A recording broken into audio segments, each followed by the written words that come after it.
por favor. Ya está Ezequiel. Vamos.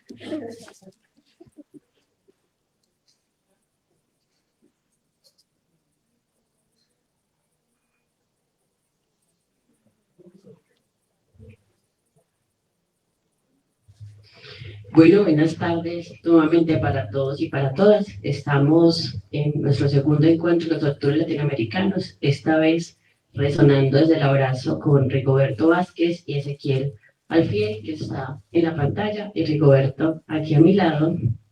Es un gusto tenerlos a ellos. Ellos van a conversarnos desde la formación de jóvenes y precarización, una mirada desde las comunidades de base suburbanas e indígenas.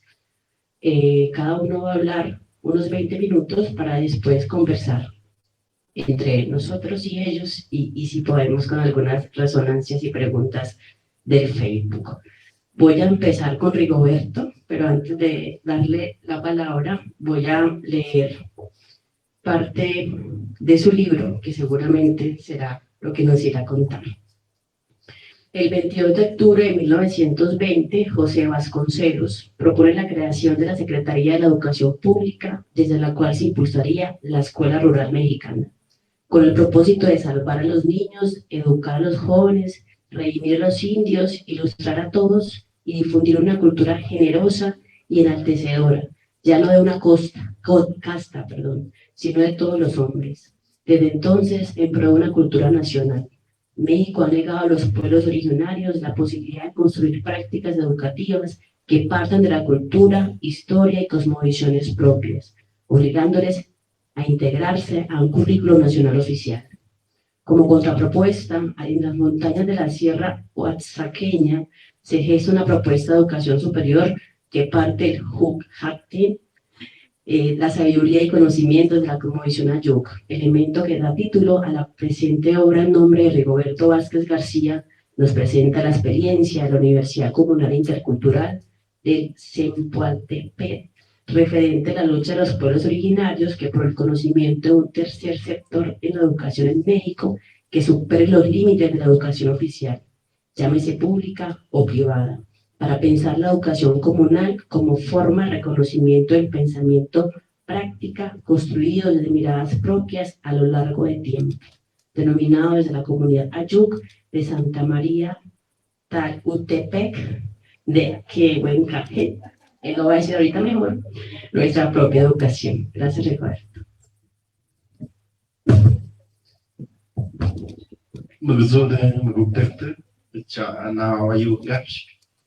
Mayada ayukai am zernandana na gospokse por ni tushirbi este chão pues adensa sana yuka shada no que na de uma victimia de jota na gospokse agas ku kubona yada ma avayuk en gapsun majakende na yeshkaf yandet. Bueno, buenas tardes, hermanos y hermanas, compañeros, compañeras. Pues quiero agradecer este espacio por permitirme expresar mi idioma, mi lengua Ayuk. Es una manera de decir que estamos aquí, en este país, México, a propósito de sus 200 años, seguimos colocados en este México, ya a los 100 años de la Secretaría de Educación Pública, ¿no? Entonces, primero pues quiero agradecer al equipo de IPECAL. De este largo camino ya llevamos pues prácticamente una década, ¿no? Con Estelita y con el maestro Hugo, en donde hemos coincidido, ¿no? Y también decirles que lo que acaba de leer la compañera pues es el resultado de un acompañamiento que tuve con la doctora Estela, ¿no? Que me acompañó para pues sacar este esfuerzo de, pues aquí dice de 8 años, pues llevamos más, ¿no? El detalle de esta construcción, pues es que inicia en varios momentos, ¿no? De su escritura, entonces concluimos hasta este año, ¿no? Pues también para cerrar como un ciclo que hemos estado trabajando. Bien, como tengo poco tiempo en tratar de, pues desarrollar a lo que hemos construido, primero yo creo que es un grupo interesante, un grupo ya definido desde una visión crítica que podemos hablar. Para mí pues es importante este grupo porque puedo ver, ¿no? Saber que manejamos el mismo lenguaje, ¿no? Es importante. Primero, pues, decirles, nosotros iniciamos desde el 2008 con esta inquietud de construir a partir de lo que nos heredaron, ¿no? Como conocimientos y saberes de los pueblos, en este caso de la región Ayuk, y poco a poco fuimos construyendo una propuesta educativa a nivel superior que se fue consolidando en varios momentos. Nosotros somos la continuidad de una tercera generación, digamos, de pensadores locales. Llevamos ya, pues, 4 décadas, ¿no? de que hemos estado trabajando. Y Pecal tuvo que ver mucho a partir del 2012, ¿no? De que sacamos 2 generaciones de licenciados, licenciadas, si se puede llamar así, ¿no? Pero nosotros le llamamos que son comunitarios, comunitarias, ¿no? Profesionistas con enfoque distinto, que hoy están presentes en sus comunidades.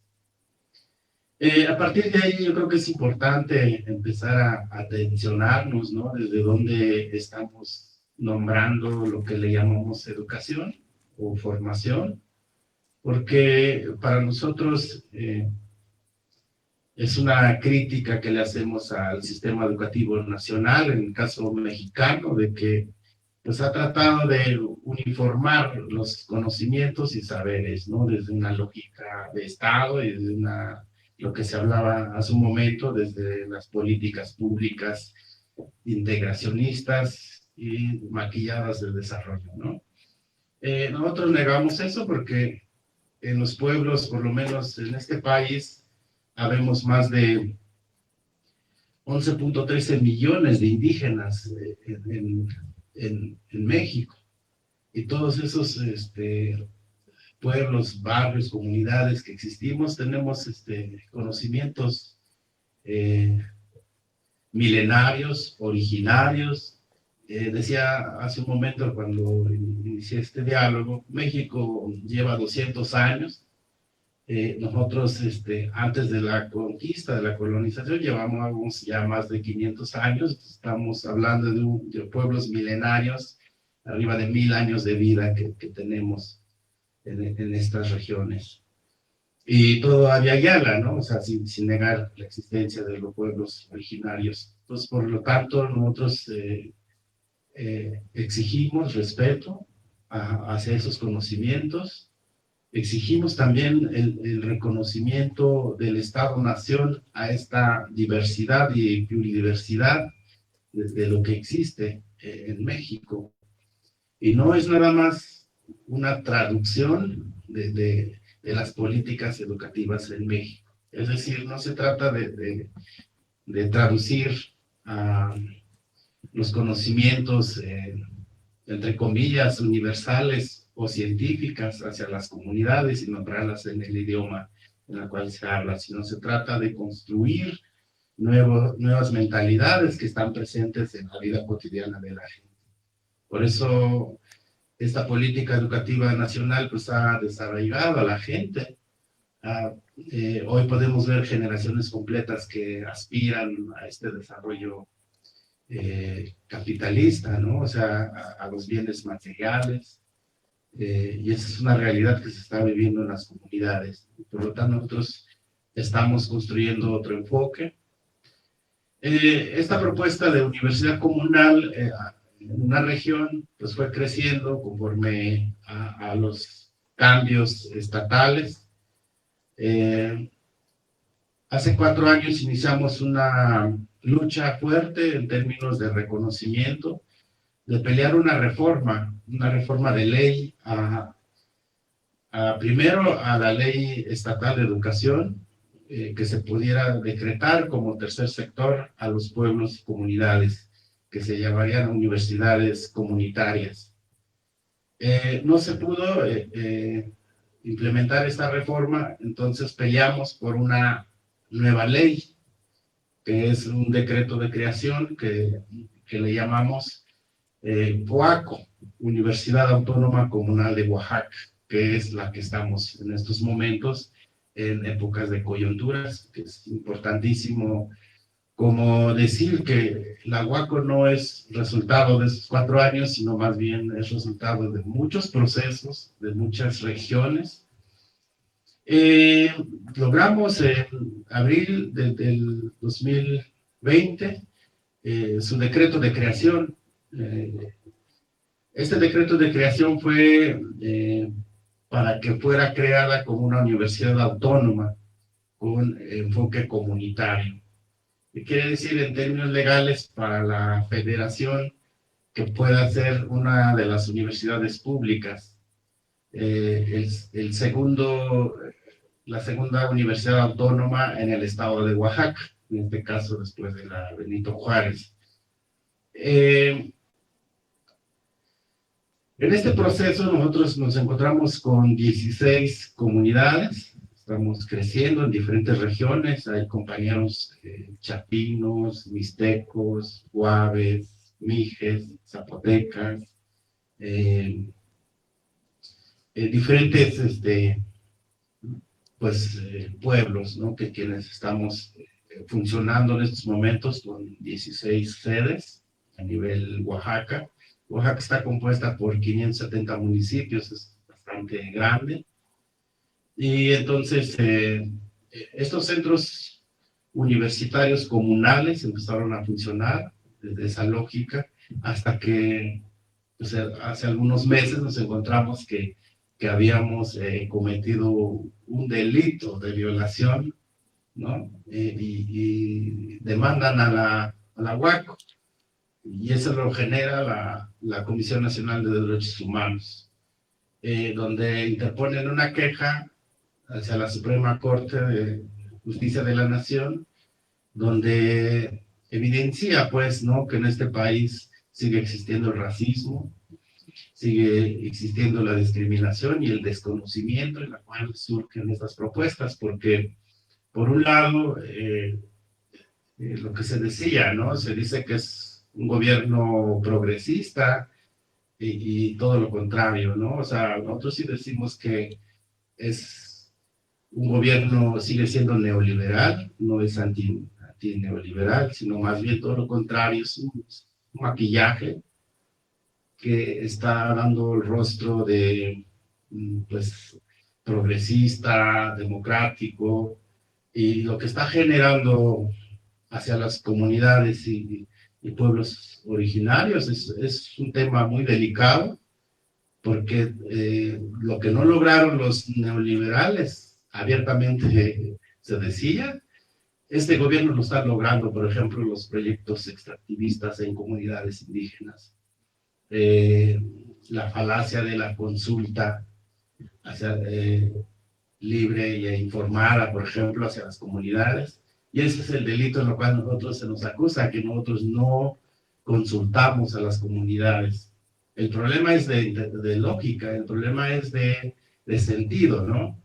El problema es de que las comunidades estamos proponiendo este tipo de educación y no es una imposición del Estado, no es una política de Estado que se debe consultar a las comunidades, sino es a la inversa, ¿no? Estamos proponiendo una estructura propia, una estructura que retome la cuestión organizativa de los pueblos, y por eso es que se nos mete en una lógica de violentar la ley, ¿no? Por otro lado, nosotros seguimos construyendo, esas otras metodologías, porque una cosa es la cuestión epistémica que se trabaja mucho en el IPCAL, ¿no? Desde dónde estamos nombrando las cosas, desde dónde lo estamos construyendo. Nosotros decimos que lo estamos construyendo desde los autores vivos, ¿no? Desde los abuelos, abuelas, esos sabios, sabias que existen en las comunidades, de estos nuevos profesionistas que nacen, ¿no? Así estamos construyendo, digamos, esa manera de hacer una escuela de la comunalidad, una escuela de compartencia, una escuela, una comunidad, digamos, de formación con perspectiva comunitaria.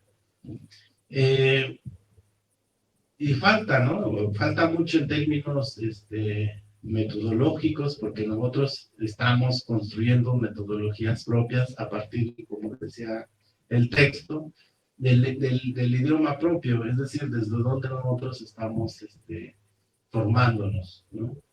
Y eso está costando en términos ya de manera orgánica. La parte política que es importante no perderlo de vista, porque son cuestiones coyunturales. En estos momentos hay cambios de diputaciones en Oaxaca y llegan los nuevos diputados en el mes de noviembre y vamos a empezar el litigio, ¿no? De defensa. Y el año que viene son elecciones a gobernador en Oaxaca.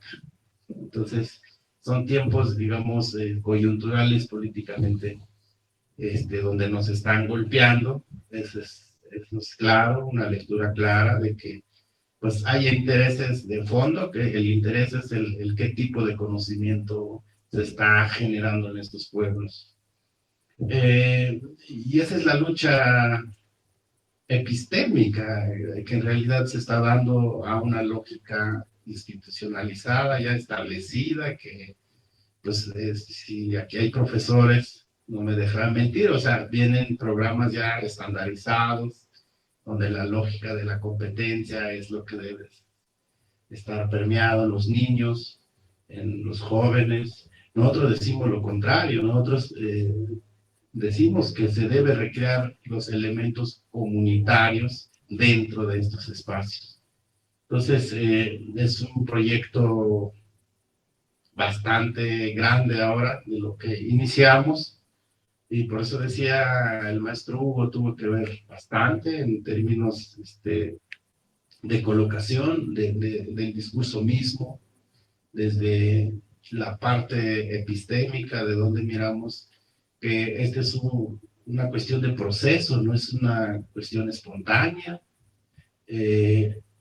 Y hemos conocido toda una red latinoamericana, ¿no? De donde surgen, donde hay luchas concretas, educativas, que están reivindicando, ¿no? Nosotros sí estamos cuestionando la parte de cómo se nos está tratando, ¿no? Una cosa es que uno desconociera la ley, ¿no? Y existen convenios internacionales como la OIT, la Organización Internacional del Trabajo, de los pueblos tribales, ¿no? Del convenio 169. Pues inclusive la misma Constitución, la reciente reforma que hubo, el decreto de que las comunidades tenemos ese derecho de administrar y crear nuestros propios instituciones educativas, ¿no? Instituciones, no especifica educativa, pero se refiere al resto. Instituciones económicas, estructurales, educativas, culturales, o sea, tenemos ese derecho, y cuando en este país lo ejerces, cometes un delito porque hay leyes reglamentarias que te lo prohíben, ¿no? También es una evidencia el desconocimiento, y justo en estos momentos está la propuesta de ley federal de pueblos y comunidades indígenas que lo está presentando el INPI, que se tapó por la reforma energética, ¿no? Que se está dando y están atorados en las cámaras federales. Esta reforma de propuestas podríamos afirmar que es la continuidad de lo que se demandó con los acuerdos de San Andrés.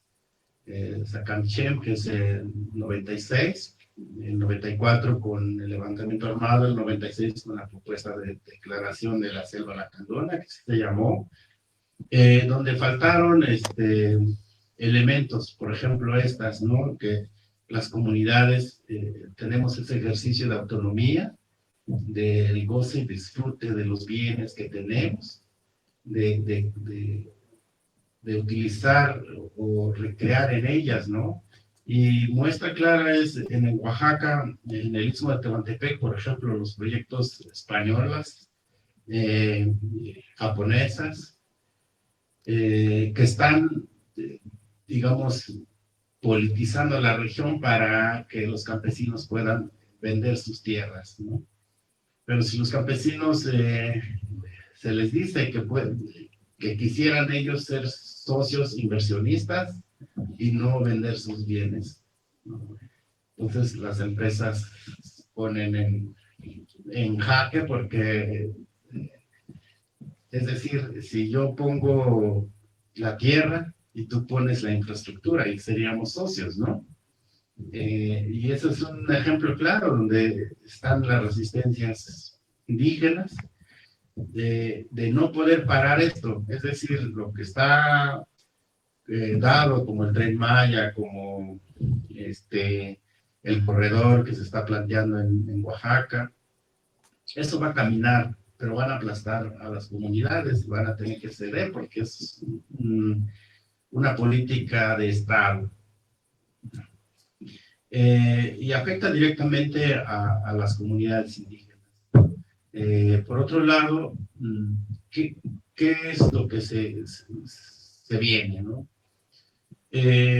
Por un lado, las comunidades pues, se están organizando en términos de crear opciones de vida. Sabemos que muchas comunidades están, pues eso, ¿no? En situaciones precarias, en situaciones pues si no de pobreza extrema, pero sí de pobreza, ¿no?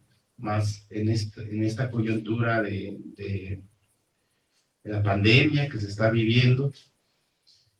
Por un lado, nosotros como Huaco sí vemos posible que esta propuesta educativa pueda caminar en una reforma federal.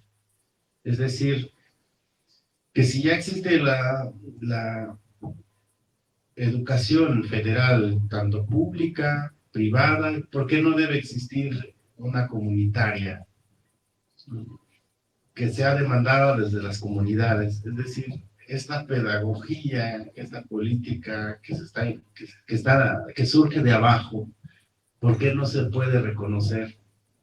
¿Por qué se queda estancada, digamos, ¿no? Y estamos ahora en una red nacional, por lo menos del sur-sureste, Chiapas, Veracruz, Guerrero, Puebla, Oaxaca, Michoacán, quienes estamos impulsando el tercer sector de la educación en este país, que es la comunitaria. Está la propuesta de ley, está ahora en discusiones en la Cámara Federal, hasta ahí hemos llegado y esperemos su aprobación, ¿no? Que pueda pasar y que pueda ese sector pues ser reconocidas esas otras pedagogías que existen en este país. Está también la política intercultural, ¿no? Que es toda una lógica que está planteando la Secretaría de Educación Intercultural, de modificarla, ¿no? Y por eso decirnos, pues bueno, vamos a modificar la visión de la interculturalidad en México, ¿no? Y ustedes saben cuál es la crítica frente a eso, ¿no? Y bien, pues yo rápidamente decir esto, ¿no? Que nosotros estamos en esa búsqueda de alianzas, en esa búsqueda de construir en comunidad y en esa búsqueda de que el Estado necesita ver desde una óptica de sujetos de derecho, como se decía. Es decir, ya no somos esos pueblos aislados quienes se le debe llevar el progreso, el desarrollo, sino que ahora somos sujetos que estamos proponiendo. Y ese es lo que no ha entendido el Estado, es decir, se sigue pensando en esa lógica asistencialista de que pues como viene ahora los apoyos de Sembrando Vida, ¿no? Entonces dejo de trabajar mi parcela porque ahora me piden sembrar hectáreas para poder darme un apoyo económico, ¿no? Entonces, no hay una política pública que esté favoreciendo realmente a las comunidades y, y tampoco es una crítica por la coyuntura, sino más bien esa crítica siempre lo hemos hecho, ¿no? Independientemente de qué color esté en el poder, ¿no? Sino más bien es una crítica al Estado que debe ver a las comunidades de otra manera, ¿no? Y que son comunidades con derechos, con conocimientos, con planteamientos, ya no son esos pueblos que solo exigen una escuela más, ¿no? Ahora somos comunidades que decimos, es que la escuela la queremos de esta manera, ¿no? Entonces, ahí cierro mi participación. Se va el tiempo.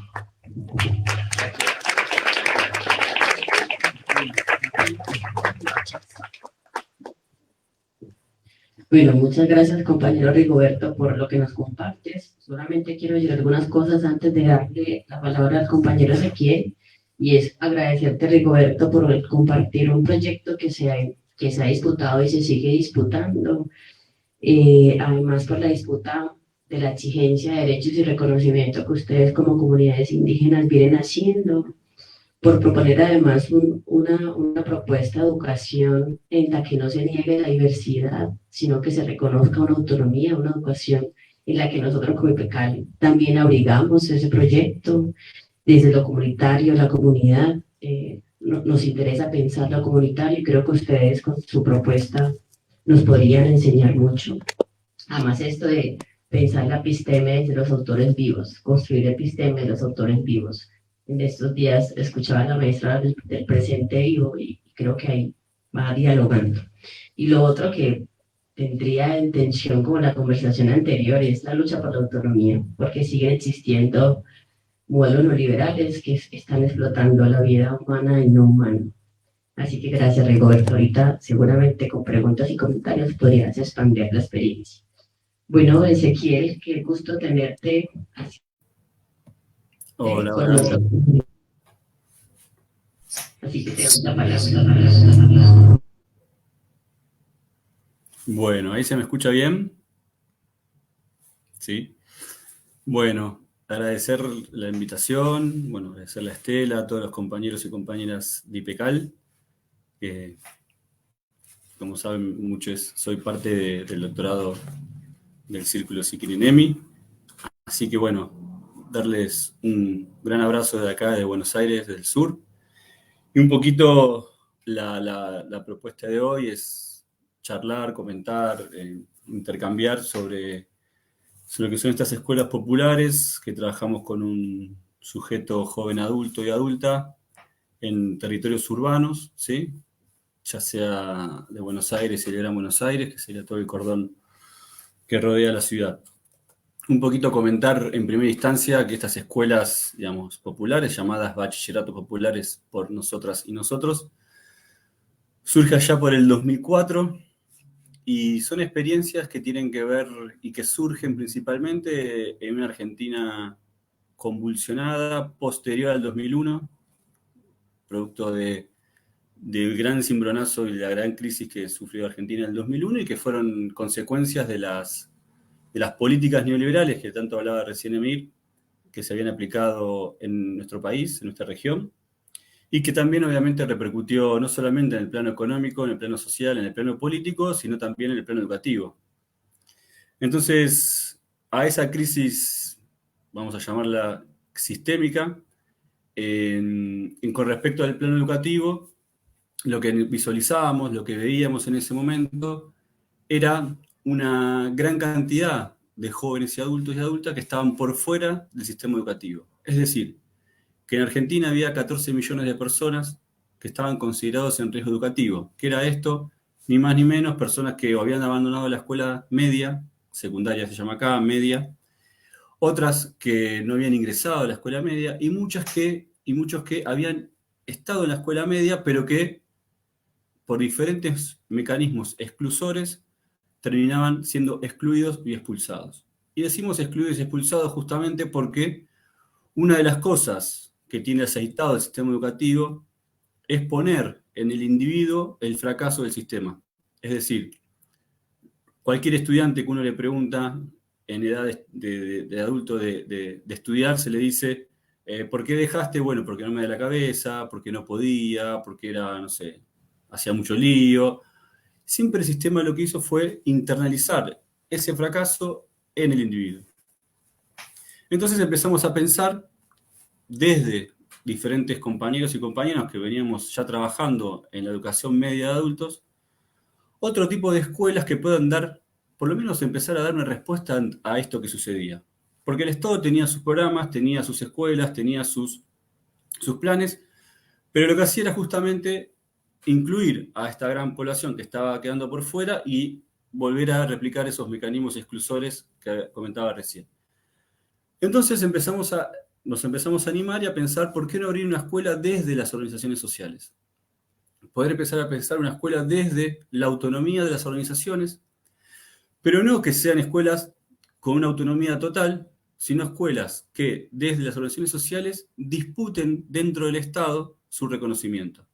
Es decir, en el sistema educativo argentino, la escuela era, ¿sí?, impulsada por el Estado o por la gestión privada, que serían las empresas y confesiones religiosas. Nosotros decíamos, bueno, tenemos que impulsar escuelas propias de las organizaciones sociales, desde los territorios, desde los barrios, que justamente trabajan y seguimos trabajando con esta población excluida para formar otro tipo de escuela, otro tipo de educación, y que pueda empezar que empiece a modificar esta realidad en la que estábamos metidos. Es así que empezamos a trabajar, empezamos a vincularnos con un fenómeno particular de Argentina, que son las empresas recuperadas. Las empresas recuperadas, brevemente, son empresas empresas a punto de cerrar, empresas prácticamente ya quebradas, que los y las trabajadoras toman, ocupan, resisten el desalojo y la ponen a producir. Es decir, son empresas sin patrón, empresas que justamente vienen a cuestionar uno de los principios claves y básicos, que es el de la propiedad privada, y uno de los principios fundamentales, que es la ganancia, ¿no?, en las relaciones mercantiles. Entonces, estas empresas que empezaron a abrir, sí, que empezaron a recuperarse, lo que visualizaban era que la empresa por sí misma, si se cerraba en sí misma en un formato productivo, iba a quedar aislada del contexto social en el que estaba y del territorio y del barrio en el que estaba inserta. Entonces, impulsaron fábricas abiertas a la comunidad, para que la comunidad sea parte de esa fábrica y que sea no solamente parte, sino que ingrese esa comunidad al territorio, a la fábrica. Y es ahí donde se cruzan el equipo de educadores populares y educadoras populares que veníamos trabajando con este fenómeno de empresas recuperadas. Y ahí sale otro elemento, que era, ¿qué hacíamos? Si esperar el reconocimiento del Estado o impulsar estas escuelas populares. Y lo que planteamos fue decir, bueno, hay un espacio, hay docentes, hay estudiantes que quieren justamente culminar sus estudios, entonces, listo, está la escuela. Y no esperamos ese reconocimiento por parte del Estado, sino que generamos el hecho educativo como hecho político para desde ahí tensionar y presionar al Estado del reconocimiento. Es ahí que surgen el primer bachillerato popular, que es en la empresa recuperada IMPA, sí, que queda en la ciudad de Buenos Aires, una metalúrgica muy conocida, por lo menos acá. Y esta experiencia después fue justamente replicándose en otras empresas recuperadas, que fueron impulsadas por la CIP Histórica, que es la organización a la que pertenezco, sino también por otras organizaciones territoriales, barriales, sindicales, etcétera, de Argentina. Entonces ahí un poquito la propuesta era, bueno, ¿Desde qué lugar hacíamos esas escuelas? ¿Desde dónde nos parábamos ahora para generar una escuela diferente a las escuelas que eran impulsadas del sistema educativo y de la gestión privada? Y acá hago una breve aclaración: no es que somos escuelas que estamos en contra del Estado, no es que somos antiestatalistas o anti-defensa de la educación pública. Al contrario, decimos, defendemos la escuela pública, pero así como está la cosa, genera exclusión y no da respuestas a la situación en la que vivimos. Digo esta aclaración porque no es que estamos en contra de la defensa de la educación pública. Entonces empezamos a pensar este tipo de escuelas, ¿no? Primero, bueno, ¿con qué sujeto íbamos a trabajar? Íbamos a trabajar con un sujeto, como dije recién, excluido económica, socialmente y educativamente. Sabíamos que no podíamos reproducir ciertos mecanismos exclusores de la escuela, como por ejemplo, que a veces son cosas chiquitas, pero que hacen a que ese estudiante dejase, como por ejemplo, evaluaciones escritas individuales al comienzo del año, lo que sería la asistencia por la asistencia en sí mismo, lo que serían todos los mecanismos disciplinarios que no conducían a nada. Y al mismo tiempo también lo que veíamos era que para nuestro sector particular de jóvenes y adultos, de la población media de adultos, nunca había habido una política de Estado seria, real y concreta durante la larga historia de Argentina en materia educativa. Entonces, estas escuelas que impulsamos la planteamos desde una perspectiva, sí, hay de educación popular y desde las pedagogías críticas, tomando experiencias que habían surgido en nuestra América, como por ejemplo la experiencia del MST de Brasil, como por ejemplo las experiencias zapatistas en Chiapas, por ejemplo las experiencias de las comunidades del periodo de Salvador Allende y toda la experiencia comunitaria del gobierno popular, algunas experiencias también que habíamos tomado de la experiencia chavista con las misiones, y con todo eso fuimos armando nuestra propia escuela, tomando también parte de la tradición que tenemos acá en Argentina, del movimiento obrero, que ya había creado el movimiento obrero sus propias escuelas, las escuelas anarquistas de la década del 20, las escuelas socialistas en la década del 30, toda la experiencia del peronismo, donde había incluido el mundo del trabajo en la currícula, bueno, y obviamente todo lo que vino después con la educación popular de concientización impulsada por la pedagogía freiriana, etcétera, etcétera. Entonces, desde ahí trabajamos, desde ahí impulsamos esa escuela, repito, en contextos urbanos, periurbanos, y con un sujeto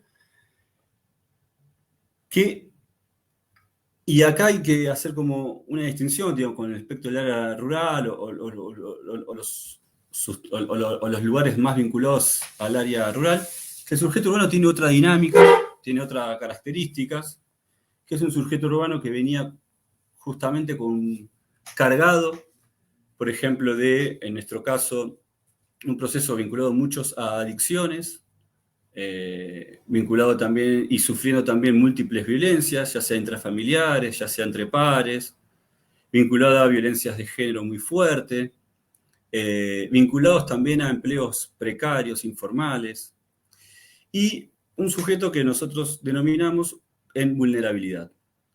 Entonces, un poco empezamos a pensar, bueno, ¿qué hacemos con esta escuela? Y una de las cosas que empezamos a ver fundamentales para que esos estudiantes se aprueben de esa escuela era, primero, habilitar otra vez esa voz. Habilitar esa voz que había estado excluido, que había estado silenciada, que había estado sojuzgada, que había sido ninguneada. ¿Y cómo habilitar esa voz? Y ahí se establecían muchos mecanismos, se establecieron y se siguen estableciendo muchos mecanismos al interior del formato que nosotros impulsamos. Uno, por ejemplo, era la asamblea. Otro, por ejemplo, la asamblea donde todos y todas puedan participar, donde ahí se tendría que discutir las normas mínimas de poder del estar, del convivir, de poder, cómo cuidábamos el espacio, de qué manera lo cuidábamos. Una voz que tenía que ver con no dejar los problemas que cada estudiante tenía en la puerta, sino incorporarlos como parte de la construcción de sentido y como parte de una construcción del conocimiento alrededor de ello. Poder visualizar que esa voz que tenía esas problemáticas tenía que ver no con una cuestión individual, sino con una cuestión social, socioeconómica, que trascendía el marco individual, sino que cuando uno empezaba a escuchar esas diferentes problemáticas, nos dábamos cuenta enseguida que era una problemática común y desde ahí partir a construir conocimiento en función de esa problemática común. Cómo habilitábamos también otros valores que habían quedado, vamos a ponerlo de una manera, sumergidos, que era el tema de la solidaridad dentro del curso, valores como el compañerismo, valores como el estar con el otro. Y todo eso iba haciendo que, por ejemplo, pensábamos dinámicas de aula que tenían que ver con, no la prueba escrita individual, no con el formato clásico de evaluación, sino con hacer trabajos que puedan integrar, trabajos que puedan vincular, generar un colectivo como principal arma de estrategia para poder sostener a esos estudiantes. Y de ahí fuimos generando diferentes esquemas al interior del aula como un espacio donde esa voz tenga un sentido y que se tenga un correlato con ese estar. ¿De qué manera estamos? Con nuestra voz. ¿De qué manera estamos? Con la posibilidad del decir, pero ese del decir implicaba también de manera concreta un hacer. Entonces, en ese sentido, digamos, lo primero que veíamos era esa recuperar la voz. Después nos dimos cuenta que antes de esa voz había también un cuerpo, algo que también nos parece ahora que uno lo escucha y dice, claro, es obvio que hay un cuerpo, pero también empezamos a ver cómo esos cuerpos habitaban ese espacio, y entonces empezamos a analizar también que no era más allá del aula, había que habitar el espacio educativo de otra manera. Había que romper la lógica solamente del aula como lugar de conocimiento, sino que ese conocimiento tenía que transgredir ese aula concreta y llevarla a todo el espacio. Entonces se hacían jornadas de murales, se hacían jornadas de intercambio, donde se ocupaba todo el espacio, donde la idea era romper ese espacio áulico, romper esas cuatro paredes y poder pensar que ese lugar en su totalidad podía ser ocupado de una manera diferente para establecer otras relaciones distintas que posibilitaran otras formas de vincularse.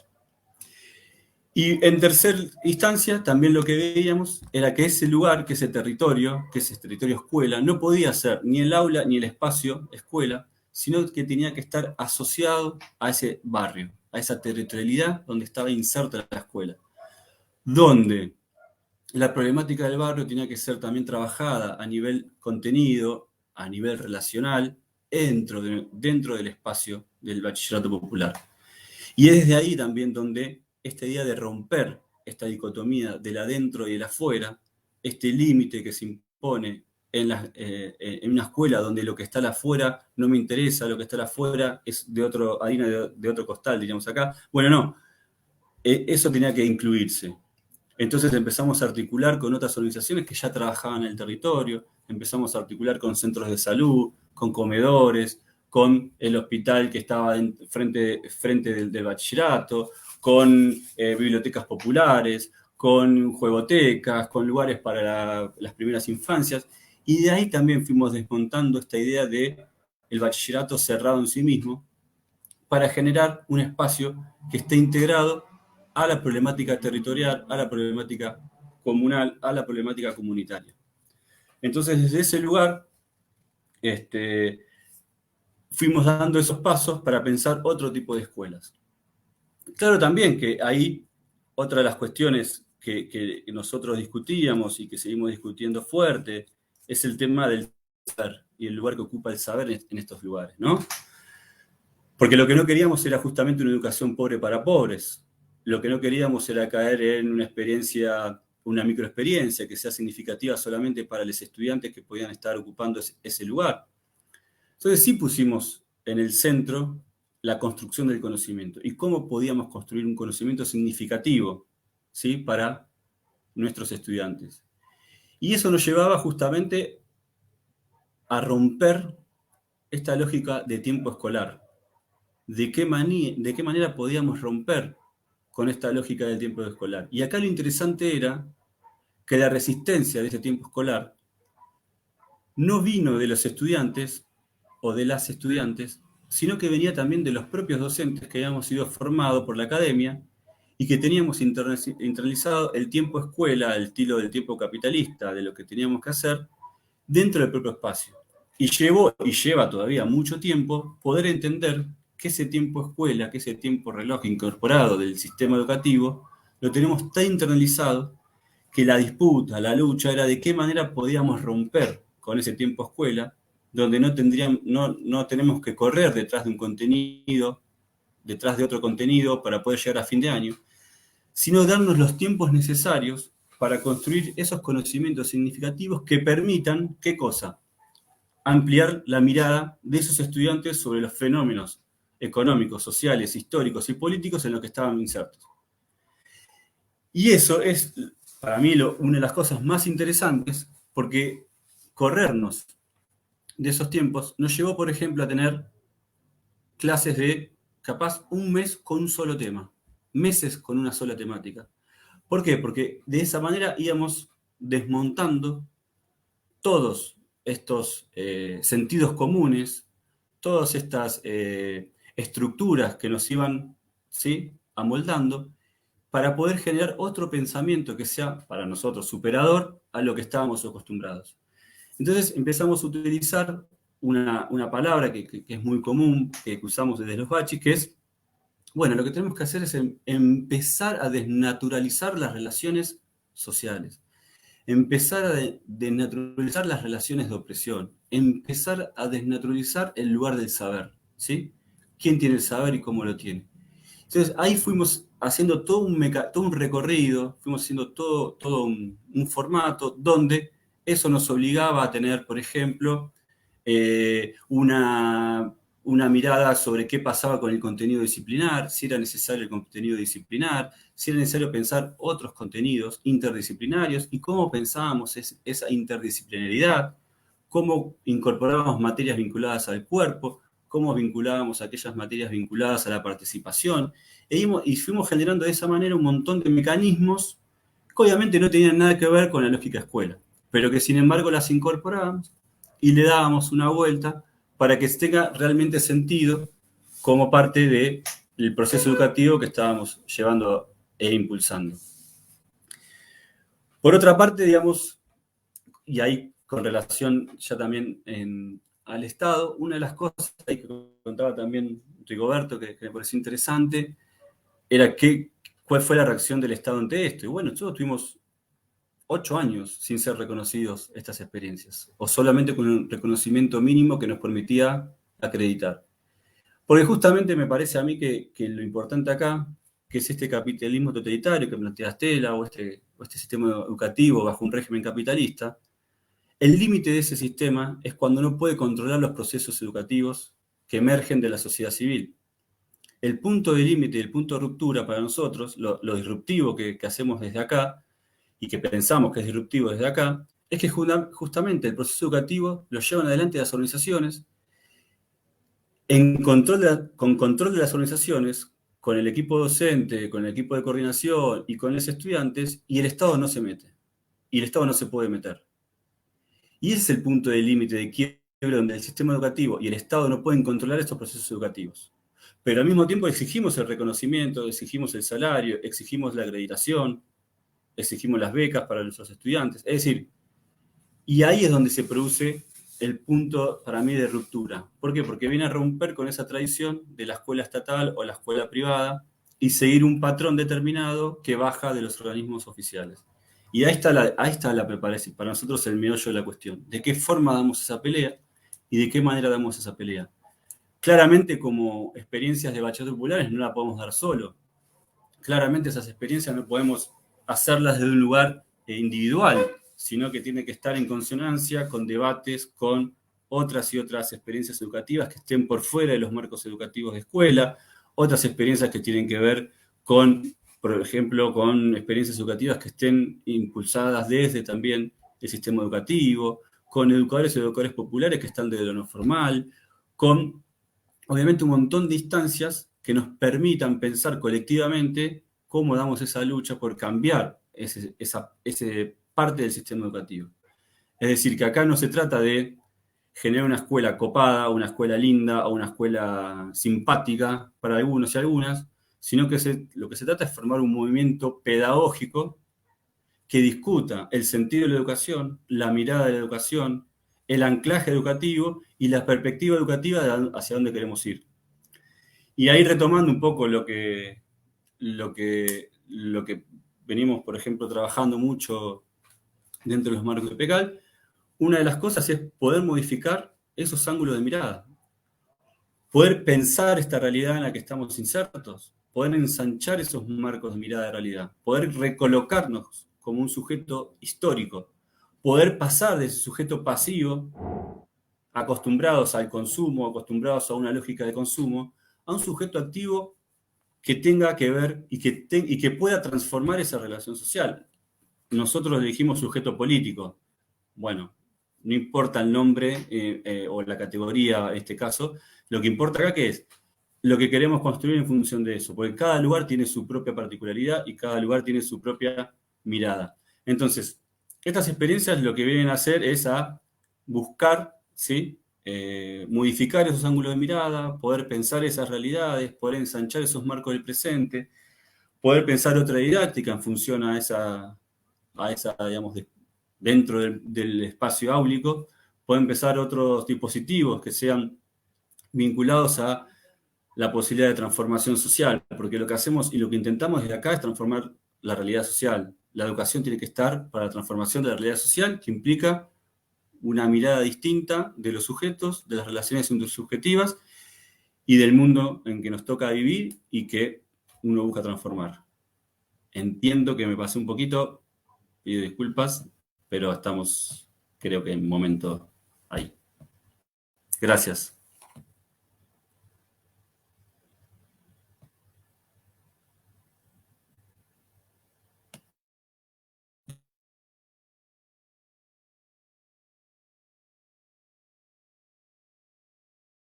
Yo tampoco.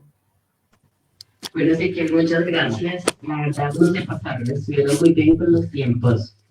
Bueno, yo quisiera como recuperar algunas cosas para abrir conversación con preguntas y resonancias desde el abrazo con todos ustedes y escuchar nuevamente a Rigoberto y a Ezequiel con lo que planteen. Primero yo quiero decir que me gusta mucho cómo Ezequiel va narrando la experiencia, porque no es estática, sino que todo el tiempo se está moviendo y se está haciendo preguntas. Para hacerse preguntas hace que se resignifique cosas con lo que va terminando, ¿no? Y también como mi pecado ahí ha influido en hacerse preguntas. Segundo, el lugar que ha tenido el contexto y la realidad social para el bachillerato popular, porque nace de ahí, nace de un contexto convulso y además es esa realidad social con la cual se pretende construir conocimiento desde la voz de los sujetos. Y ahí la pregunta por los sujetos que se hacen, que arranca diciendo los sujetos excluidos, expulsados, que tienen voz y tienen cuerpo, y ahora el sujeto histórico son los tránsitos que va haciendo, que si quieren los compañeros del bachillerato popular, que yo valoro. Y finalmente la pregunta sigue estando latiendo, y es cómo seguir disputando y creando una educación distinta, con autonomía propia y diferente. Bueno, Ezequiel, me alegra escucharte. Cada vez que escucho los bachilleratos populares, me toca mirar hacia allá, cada vez que escucho los bachilleratos populares me hago preguntas frente a cómo hacerlo también en nuestro país. Bueno, así que quien quisiera hablar, comentar, preguntar, puede venir hacia acá, para Rigoberto o para Ezequiel.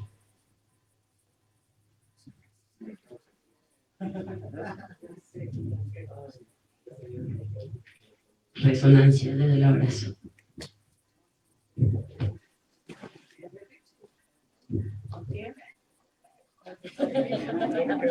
Yo voy a hacer una para jugar.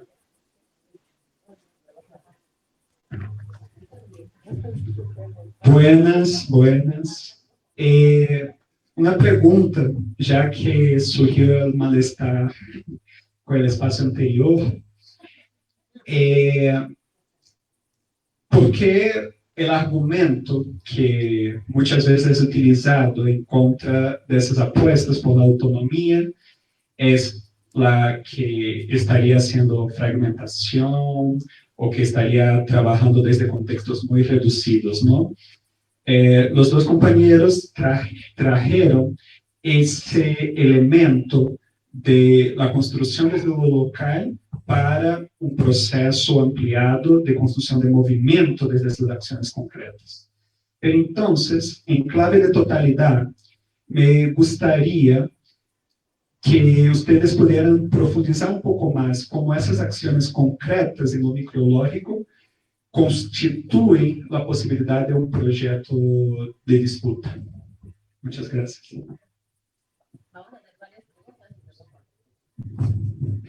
Lerem João, eu vou ler na poesia para lerem que João perguntou o que ia perguntar.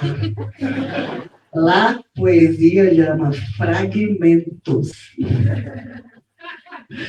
Ali estávamos, partidos em 1000 pedaços, estilhaçados em 1000 partidos.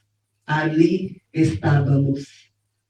Foi quando minha dolor encontrou a tua. Portunhol maravilhoso.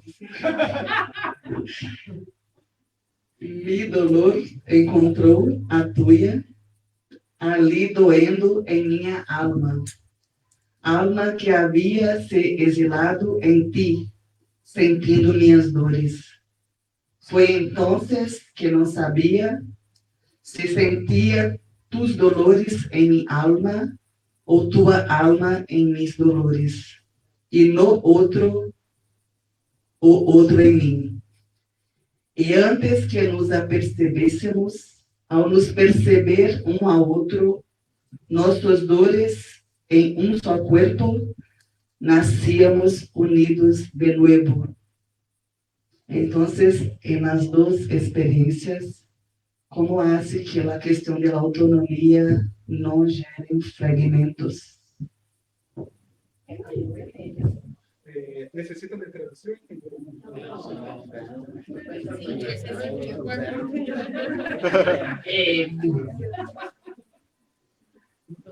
¿Alguien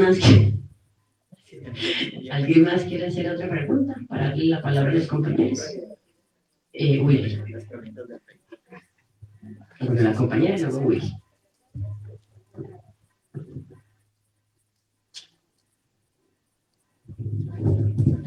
Mi pregunta también va relacionada con el tema de la autonomía. Desde la experiencia del sistema educativo en Colombia, la ley 30 nos habla de la autonomía universitaria, ¿sí? Pero ¿qué elementos son los que hacen falta para que esa autonomía no se vea reflejada en otras acciones, o en otras acciones como desde lo económico, desde el cliente, desde el mismo mercantilismo? Porque si bien es cierto, hay mucha de esa autonomía, pero la llevamos a otros campos y a otras acciones que rompen esa autonomía. Y relacionado con el expositor anterior o el invitado anterior, la pregunta que hacía Daniela y la otra chica, que no me acuerdo el nombre, preguntaban qué hacía falta para esa necesidad de conciencia. Él no responde desde lo social, desde lo económico, ¿sí? Como esa conciencia colectiva.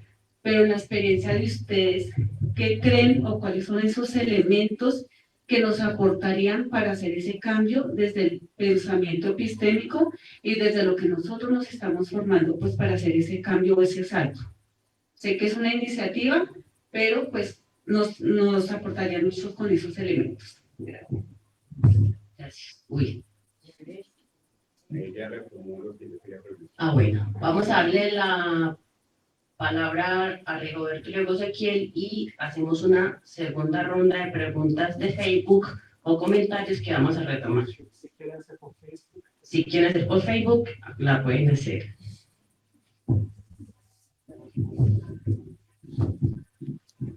Bueno, a ver si escuché bien. ¿Por qué el argumento autonómico si fragmentaría o no? Primero, nosotros en términos autonómicos, yo creo que es importante ponerlo en contexto. Hay una gran diferencia de las autonomías. Por ejemplo, la oaxaqueña con la chiapaneca, ¿no? Y la guerrerense. Hay distintos momentos de donde las comunidades, en este caso indígenas, planteamos la autonomía. De entrada no quiere decir vivir sin Estado, ¿no? Porque muchas veces se ha venido confundiendo la autonomía. En el caso emblemático que tenemos es de los caracoles zapatistas, ¿no? Y hay mucha lectura sobre eso. O sea, lo que afirman los zapatistas es vivir la autonomía construyendo opciones de vida, ¿no? En el caso oaxaqueño, por ejemplo, las comunidades, el 60% de las comunidades en Oaxaca somos bajo el sistema normativo interno, que se llama, o sistemas normativos propios. ¿Qué quiere decir? Que es, en estas comunidades el 60% no vivimos bajo el sistema de partidos políticos, sino más bien vivimos bajo la estructura de las asambleas, ¿sí? El 40% está en la lógica del sistema de partidos políticos. El 60%, el ejercicio de autonomía es, por ejemplo, decidir en asamblea qué se debe hacer en un nivel comunitario. De la zona donde yo estoy, hay mucha fuerza en términos autonómicos, inclusive nos unimos, ¿no? En nivel microrregional, podría decir, de arriba de 10 o 16 municipios, donde se determinan procesos microrregionales. Es decir, el sistema de organización comunal que tenemos define los procesos de vida de esa región. Por ejemplo, nosotros sí le exigimos al Estado, ¿no?, que garantice el derecho humano a la educación, el derecho humano a la alimentación, el derecho humano a la salud, ¿no? Pero nosotros lo estamos definiendo como en un marco colectivo, ¿sí? Y un ejercicio de derecho. ¿Somos mexicanos, sí o no? ¿No? Eso sería como, todos somos mexicanos. El problema es que nos volvemos más mexicanos si nos reconoce que somos, en este caso, Ayukhai, ¿no? Ese es el problema de raíz, es un problema de racismo.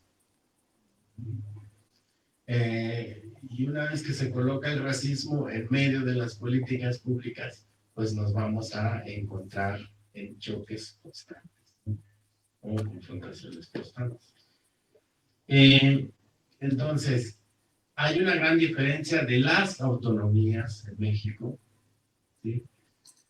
En el caso guerrerense, por ejemplo, con las autoridades regionales, la CAC, por ejemplo, la Coordinadora Regional de Autoridades Comunitarias, que define muy parecido a lo que nosotros definimos, que son organizaciones regionales.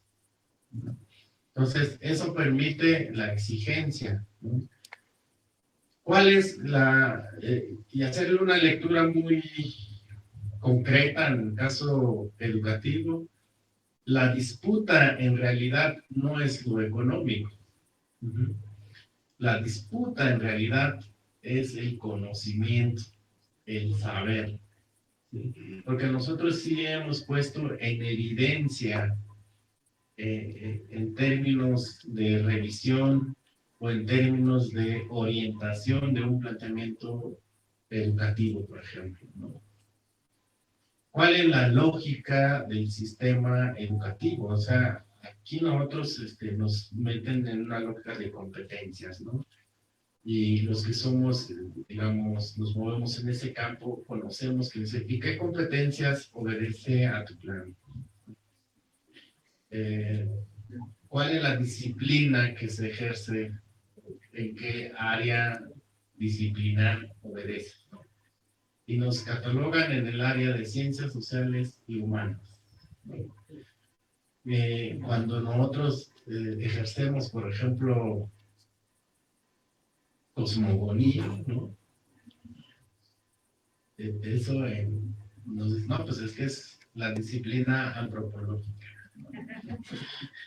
O sea, son disputas reales de la autonomía epistémica, podríamos decir. O sea, la raíz de lectura que le podemos hacer, por qué la confronta, es más un rollo ideológico. El Estado está obligado a impartir educación, claro, ese es un derecho humano y está plasmado en las leyes, ¿no? El problema es que necesitamos exigir a que se cumpla. Si fragmenta o no la autonomía, más bien universaliza lo que decimos, ¿no? Porque una vez que el ser sujeto acciona colectivamente, ejerce un derecho universal y puede estar en diferentes lugares del mundo. Porque también hay una crítica, entre comillas, lo que se llaman analistas críticos, que dicen, es que ustedes son antidesarrollistas. Ustedes no quieren salirse de su comunidad. Ustedes quieren regresar al pasado. Y no se trata de eso. O sea, nosotros, si ustedes conocen acá en México las comunidades indígenas, estamos en otra dinámica de realidad, ¿no? Nos rebasa la realidad de un proyecto de vida, digamos, sino que hay comunidades ya industrializadas, ¿no? Le hablamos del idioma, por ejemplo, ¿no? Y esas son cuestiones que decimos, no, todo lo contrario, o sea, no fragmenta la autonomía, la autonomía ejerce y se coloca en el mundo. Es como las otras sociedades. O sea, ¿por qué tan solo decir, por qué decimos, bueno, yo no soy mije en un contexto global, ¿no? Yo puedo decir, pues soy mexicano, ¿no? Entonces, es un ejemplo de cómo se ejerce. Bueno, hablando de fragmentación, nosotros decimos que no, sino todo lo contrario, necesita reconocerse toda esa diversidad que existe. Digamos, ¿qué elementos epistémicos necesitamos considerar? Lo que pasa es que en la lógica en la cual operamos, es decir, necesitamos primeramente desmarcarnos de la comodidad de la cual venimos creciendo como, entre comillas, científicos sociales o personas críticas, ¿no? Y a nosotros nos pasó, es decir, nosotros cursamos los diferentes niveles educativos, en el campo público, ¿no? En las universidades públicas, como decía el compañero, o sea, pero para entrar en esta dinámica es el retorno de sí, es el retornar con uno mismo y entrar. Nosotros, por ejemplo, emigramos por más de, no sé, de 10 años, 15 años, de estudiar fuera de la comunidad, ¿no? Y retornar ahí y volverse a encontrar, ese es el reto, o sea, de cómo resignificamos lo que estamos viviendo. Y de ahí, nuestra función es sistematizar los conocimientos colectivos, porque en la visión de pueblos o indígenas, así que originarios, otros le llaman, ¿no? de que no existe un yo en sí, ¿no? Es un mundo que necesitamos reconocer, porque, por ejemplo, colocarse en la vida, hay toda una interpretación epistémica, ¿no? El ser vivo, el ser visible, el ser invisible, la energía, ¿no? O sea, lo que hicieron en la mañana, por ejemplo, eso en qué campo, de construcción de conocimiento comunal. O sea, no estamos como jugándole, ¿no? Sino más bien nos estamos posicionando en la vida, para la vida y para el mundo. Entonces, yo creo que es una pregunta central, o sea, desde dónde nosotros vamos a enmarcar nuestro accionar. Y quiero decir que no solo pasa en el medio indígena o en el medio rural, sino que sucede en todos los contextos. Y por eso creo que es importante las metodologías, ¿no? O sea, si tenemos claro la base o el movimiento epistémico, podríamos decir, necesitamos saber nosotros cómo operamos con eso. Porque puede haber una consolidación de esas epistemologías, pero no hay metodologías de cómo operar. Y ese es el reto fundamental que nosotros estamos dando. Próximamente sacaremos ahí como la didacta en el IPECAL, pero nosotros como el Hauen, Hauen, ¿no? Que es como el sentir, pensar, estar en comunidad, ¿no? Con la metodología. O sea, son caminos que nos vamos encontrando y por ahí yo diría, digamos, de no cometer esas traducciones, porque es muy fácil caer, ¿no? en esas lógicas de interpretación de espacio-tiempo, ¿no? Gracias, Rigoberto. Ezequiel. Bueno, gracias. Bueno, obviamente el concepto de autonomía es un concepto muy polisémico y ahí tomo lo último que planteaba Rigoberto sobre que las experiencias de autonomía tienen mucho que ver en el contexto donde están insertas y tienen que ver justamente dónde están parados nuestros pies a la hora de caminar, ¿no? Y con toda la cosmogonía, la historia que tienen detrás de sí los pueblos. En ese sentido, ahí yo quiero poner un breve comentario, porque el concepto de autonomía está en relación también al concepto de Estado. Entonces, ¿cómo entendemos al Estado? Para nosotros y nosotras, el Estado primero es una totalidad contradictoria, y ese Estado como totalidad contradictoria, si está en manos de las oligarquías, de los grandes grupos económicos, de las grandes corporaciones, va a beneficiar a los grupos de poder.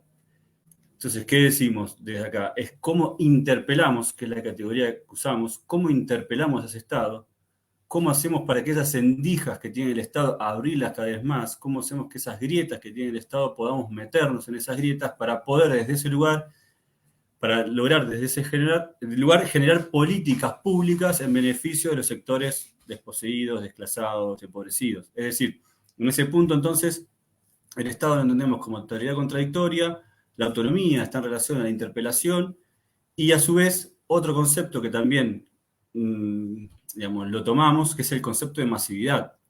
Es decir, un proceso de autonomía sin estar acompañado de la masividad, del acompañamiento de los y las personas que están en ese proyecto, pero que no sea masivo, no tiene sentido en la política, por lo menos de nuestro lugar, que es Buenos Aires, el sur, y que tiene sentido en función de una movilización determinada.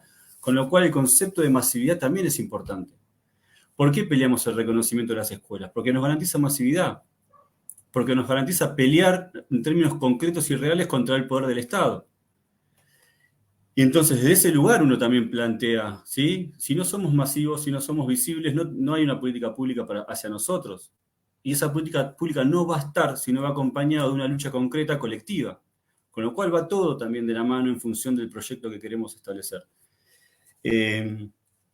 Otra de las cuestiones, ¿y por qué le pedimos al Estado? Porque es el responsable de la educación, coincido con Rigoberto, la educación es un derecho consagrado en función de las luchas históricas del movimiento obrero y del pueblo en general. Desde ese lugar uno dice, la educación es un derecho, y es responsabilidad del Estado. No es garante del Estado, es responsable directo que la educación llegue a cada uno de nosotras y nosotras, pero lo que planteamos ahí es el concepto. Y otro concepto que tomamos del movimiento obrero histórico en Argentina, que es el de la autogestión, que es autogestionar esas experiencias educativas. ¿Sí? Gramsci, cuando hablaba en Italia de fines de la década del 10, principio de la década del 20, del siglo XX, hace todo este análisis de las experiencias prefigurativas, performativas que hacen los trabajadores y trabajadoras, trabajando sin patrón para justamente pensar en una sociedad futura. Bueno, no vamos a compararnos con el proceso italiano de la década del 10, pero digo, cuando uno habla de autogestión, está hablando también de poder generar espacios prefigurativos de una educación que queremos. en los marcos actuales, en las relaciones actuales, en las condiciones actuales que podemos hacerlo. ¿Sí? Nosotros en Argentina estamos impulsando lo que se llama un espacio de gestión social.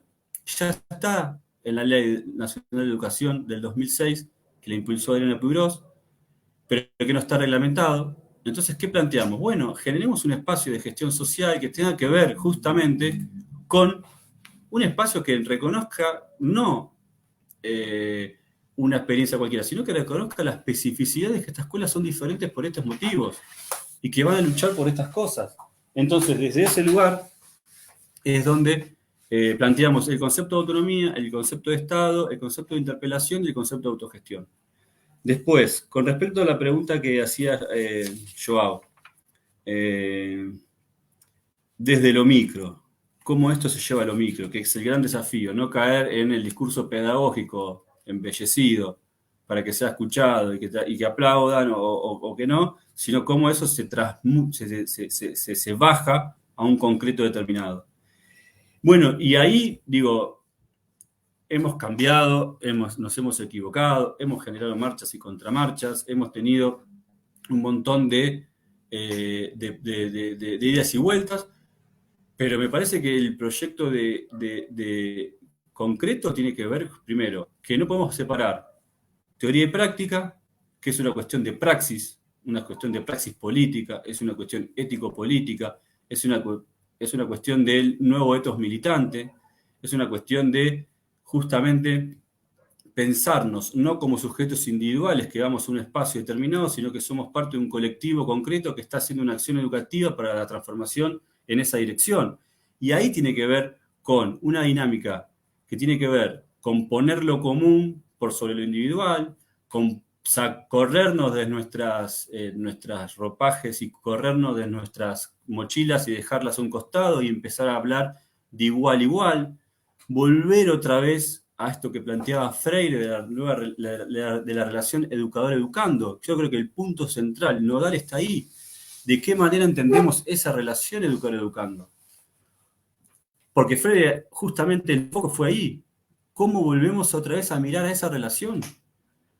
Y esa relación no es una relación metodológica solamente, y la es. No es una relación política solamente, pero la es. No es una relación de contenidos, pero también la es.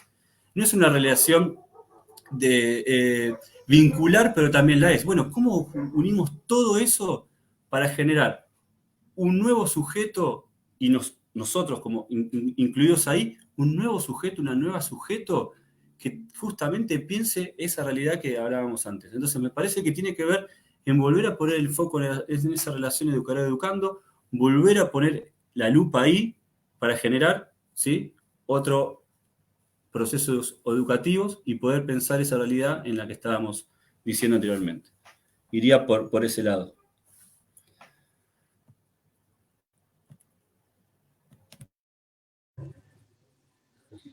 Bueno, muchas gracias a Rigoberto y a Ezequiel. Yo creo que ha sido una tarde provocadora.